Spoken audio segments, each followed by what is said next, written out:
A song for democracy in Hong Kong. The 1st of July, the anniversary of the former British colonies' return to China, is traditionally a day of protest. But this year, organisers say more than 500,000 people hit the streets until late into the night.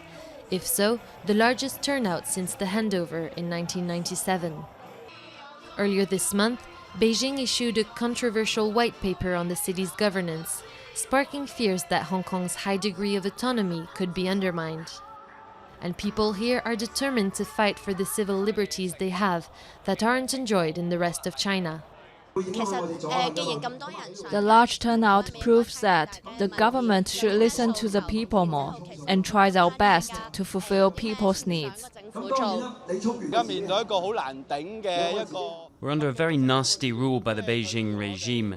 They ask us to call them the central government. It's like asking us to call them father, mother. But actually, they act like a mafia. The protest comes after nearly 800,000 people took part in a civil referendum on democratic reform. The unofficial ballot was organized by pro-democracy activists to ask citizens how Hong Kong's next leader should be chosen. But Beijing and Hong Kong's current chief executive both dismissed the ballots.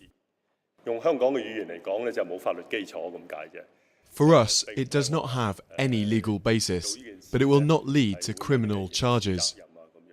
China is promising to let Hong Kong residents elect their next leader in 2017, but rules out giving voters a say in selecting candidates. We all believe that the range of autonomy of Hong Kong is duly protected by the Joint Declaration and the Basic Law. It has been clearly defined by law.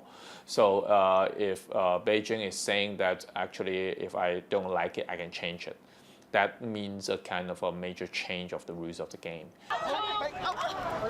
The protest ended with police forcibly removing hundreds of demonstrators in the early hours of Wednesday morning. But activists say they'll be back. They threaten a mass sit-in to paralyze the central business district later this year, unless authorities come up with acceptable electoral reforms.